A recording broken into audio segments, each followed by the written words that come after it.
Imagine a being who has existed for a billion years, Yeah. like an entity who has literally never felt a single moment of pain. Right. And then suddenly he's looking down at his own chest and seeing his own blood for the very first time. That's a jarring image. Totally jarring.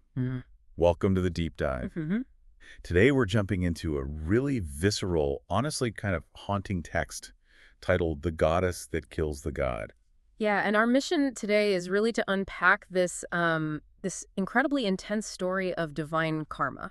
Because we're looking at a landscape here where true justice isn't just about, throwing someone in a cosmic prison or merely stripping them of their rank. No, not at all. It's about the absolute agonizing dismantling of the ego itself, like tearing it down completely in order to create empathy. Exactly. And the setup of this narrative, it immediately establishes these astronomical stakes. Oh, absolutely. I mean, we are introduced to this absolute unfeeling God. The text places him on this throne of obsidian and gold, just ruling over countless worlds.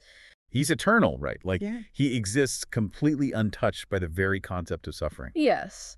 His authority is treated as, well, basically an immutable law of physics. It's just a fact. But then, interrupting this eternity, a goddess draped in void-like darkness just, appears before him. Right. And in his throne room. And she doesn't kneel. She doesn't kneel. She doesn't offer a warning or some long villain monologue. She simply looks at this being who believes he is the rules of the universe and says, "It's time." Which is such a powerful line. If you are listening to this, try to put yourself in the mind of an entity who believes their existence is the only truth that matters. The sheer delusion required to maintain that level of supremacy it's staggering. It really is. So when she says, "It's time," he doesn't even feel threatened, does he? Not at all. He's amused. He actually laughs at her. Wow. Yeah, he reminds her of his eternal nature, and her response is to deliver this really chilling reality check. She just says, "No one is eternal. You just haven't fallen yet." Oof. I love that. And that's really the entire hook of this text, right? It challenges you to consider what happens when the architect of an unequal system is suddenly forcibly made a subject of it. Exactly.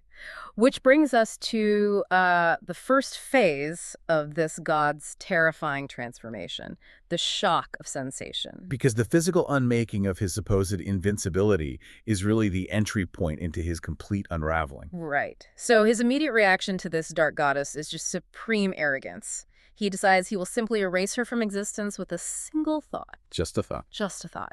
And the text notes that this is a wave of power that has literally unraveled realities and unmade whole galaxies before. But he unleashes that unfathomable power and absolutely nothing happens. Nothing. The energy just sort of dissipates into the void of her presence before he even brushes against her. Right. There's no epic clash of magic beams here. Yeah. It's just the sudden, terrifying failure of the one tool he has relied on for eternity. And then the goddess steps forward and delivers the first physical blow. And the text describes an impossible sensation exploding across his chest. He looks down and sees blood. Which, I mean, this is a being who didn't even possess the anatomical concept of blood before this exact second. Exactly. He has to suddenly conceptualize that his interior can suddenly become his exterior. The mechanics of this physical dismantling are crucial to understand. Tell us more about that. So the text details his celestial body actually warping, softening, and shrinking. He feels sharp pain. He feels exhaustion. Right. Most notably, he begins to struggle to breathe, which implies the sudden, jarring introduction of biological dependence. Because he never needed oxygen before. Never. Now, his existence is conditional. He is plummeting into the physical reality of mortal constraint, experiencing the failure of flesh for the first time. If you are trying to visualize the sheer vertigo of this moment, think about it like the ultimate reversal of gravity. Oh, that's a good way to look at it. Imagine going your entire life believing you are the foundational pillar holding the universe up, like you are the force of gravity. Then, without warning, the floor drops out. And you realize you aren't the pillar at all. Exactly. You're in a free fall, and you are hitting every single branch on the way down. The sheer terror of realizing your environment can act upon you, rather than just the other way around. That structural collapse is exactly what the text is conveying.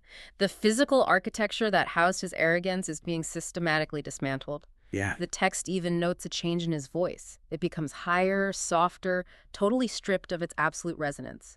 He is quite literally losing the capacity to project supreme authority. Okay, I am going to interrupt you there because I'm struggling with the morality of this specific approach. Sure, go ahead.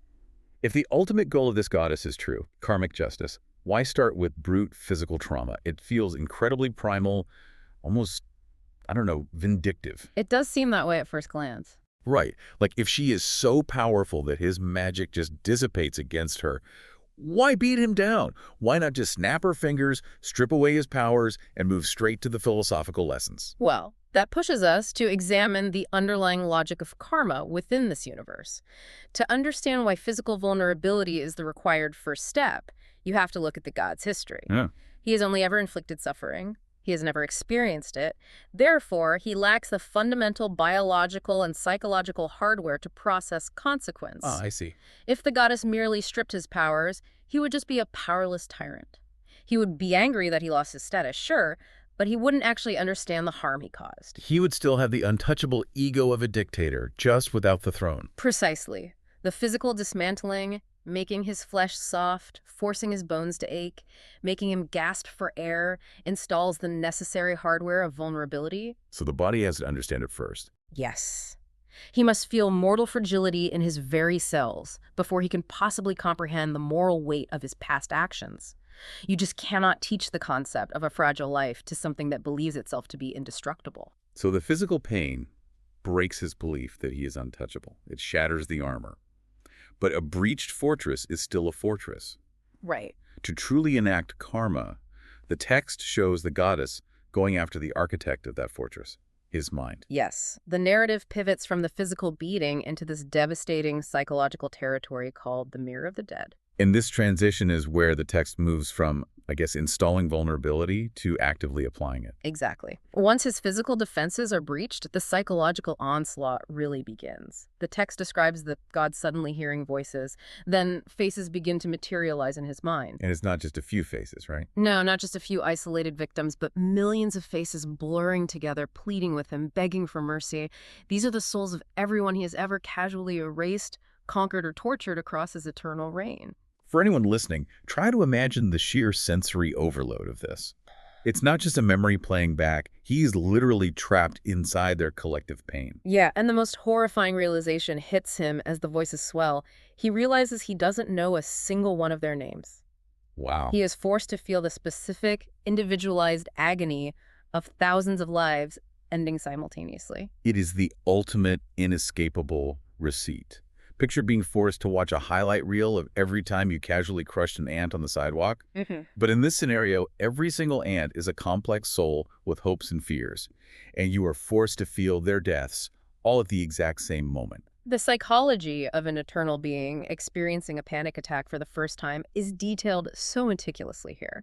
The god is collapsing under the sheer weight of this collective agony. But the goddess clarifies the mechanics of what is happening, right? She does. She watches him writhe, and she insists that this is not a punishment. She tells him it's just what was always meant to happen. Framing the entire ordeal not as vengeance, but as pure karmic balance.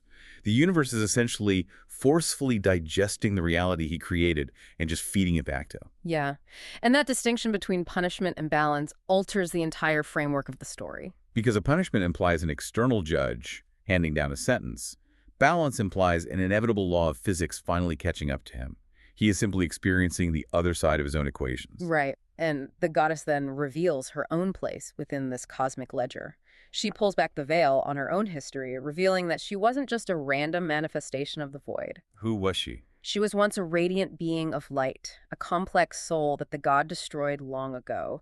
And the ultimate indictment of his apathy is that he didn't even remember doing it. Erasing her was so inconsequential to him that it didn't even register as a memory. That is chilling. It is. And that specific detail triggers what the text calls the eighth blow.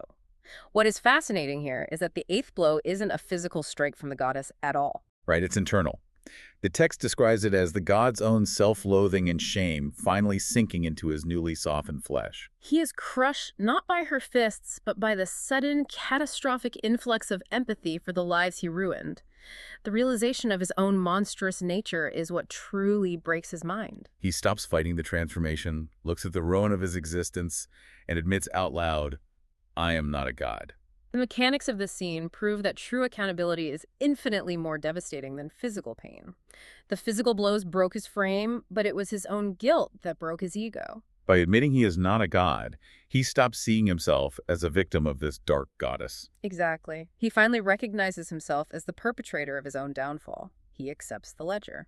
Admitting he isn't a god feels like the ultimate climax, honestly. But the narrative uses it merely to clear the foundation for a total demolition.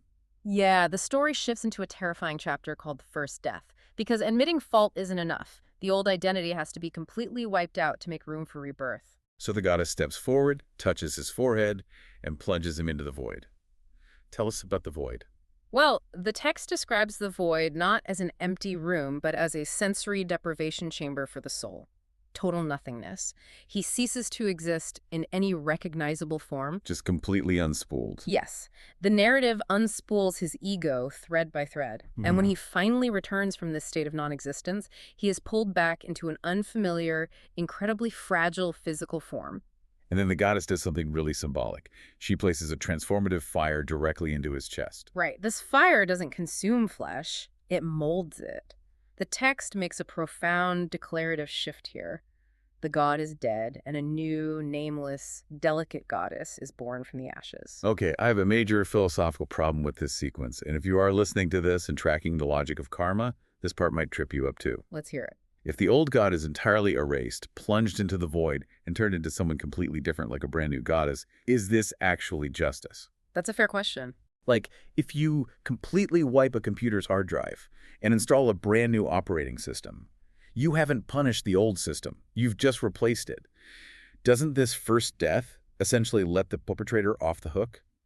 If the new entity doesn't identify as the old god, who is actually paying the price for all those erased worlds? That skepticism is directly addressed by how the text defines the mechanics of the void. You see, the void does not provide a clean memory wipe. It forces an identity collapse. Oh, so it's not a blank slate. Not at all.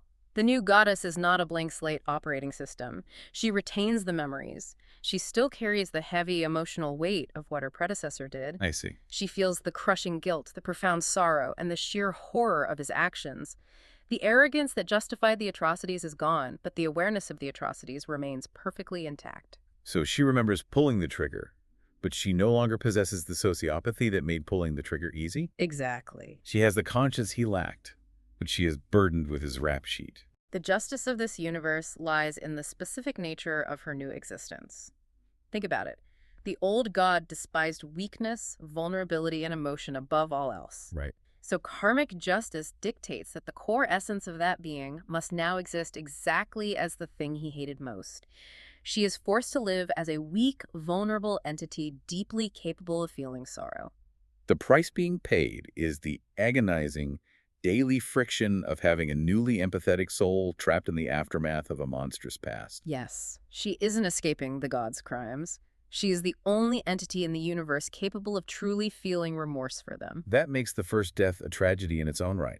She is basically his conscience, born a billion years too late, forced to live in the ruins of the worlds he destroyed. That's a beautifully tragic way to phrase it. And that philosophical weight leads perfectly into the next phase of her journey, which explores the terrifying burden of free will. Yeah, having been forcefully unmade and meticulously remolded by the dark goddess, this new entity now faces the horrifying prospect of having to actively choose how to exist. We observe a drastic shift here from passive endurance to active participation, don't we? We do.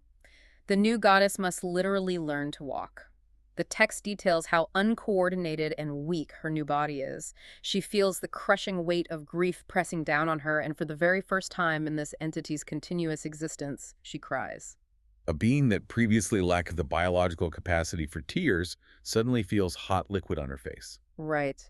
She manages to drag herself to a pool of still water, looks down, and sees a reflection she does not recognize at all. She turns to the dark goddess, the architect of her suffering, and asks, "Who am I supposed to be?" And the dark goddess replies with the most paralyzing thing you can possibly say to a being that was just born out of absolute certainty. She says, "Whoever you choose to become." To understand the weight of that answer, we really have to contrast it with her past. The original god operated under the illusion of inevitability. Wait, let's hover on that word, inevitability.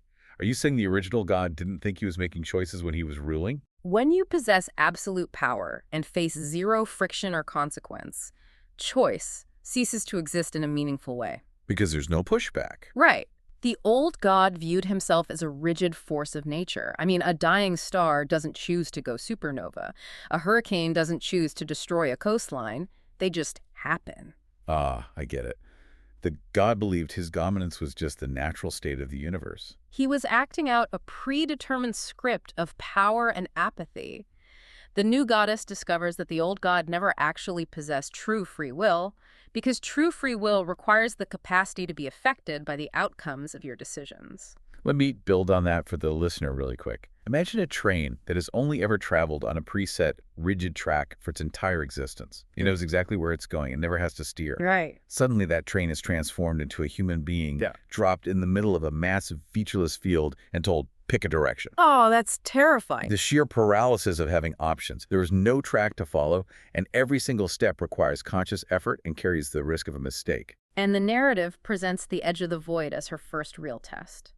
She has the option to reject this agonizing new reality. She could surrender to the nothingness and just let the guilt consume her. But she doesn't. No.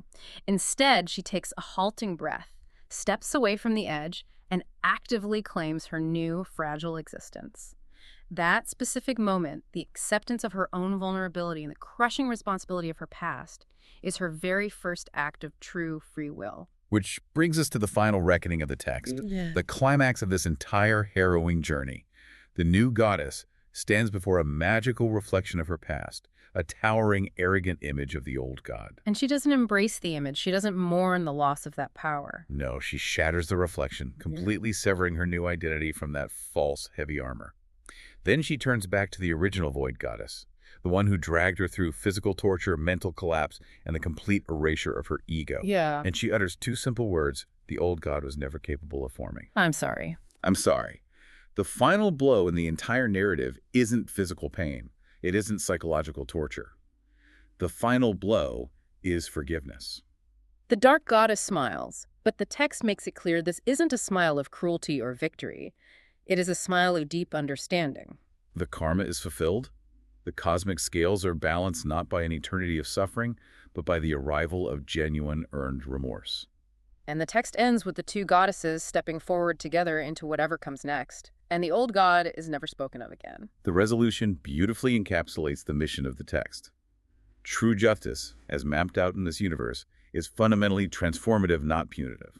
Exactly. The god had to be violently dismantled so that empathy could finally have a place to live. If the old structure remains standing, the new understanding could never take root. It forces us to completely reevaluate how we look at accountability. I mean, the typical framework says accountability is about making someone pay for what they did. This text argues that accountability is about making someone actually feel the reality of what they did. Right. The fortress of absolute power isn't what protects you. The fortress is what prevents you from being real. It prevents you from connecting, from feeling, from truly existing in any kind of balance with the universe around you. The god believed his untouchable armor made him an eternal being. But the narrative reveals that the armor actually just rendered him entirely empty. He wasn't living. He was merely existing as a void of empathy. Which forces us to look inward, really, and leaves us with a pretty intense concept to chew on. If you were listening to this, you probably aren't a cosmic entity sitting on a throne of obsidian, wiping out galaxies. I would hope not. But every single one of us has an ego. We all have ways of insulating ourselves from the consequences of our actions, whether it's through status, wealth, or just emotional walls. Yeah, absolutely. So if true transformation, if becoming our most authentic, empathetic selves, requires the complete, agonizing destruction of the structures we use to protect our egos, how much of your current everyday identity is actually just a defense mechanism? How much of the person you present to the world is just heavy armor, built specifically to prevent you from feeling the true, unfiltered impact you have on the people around you?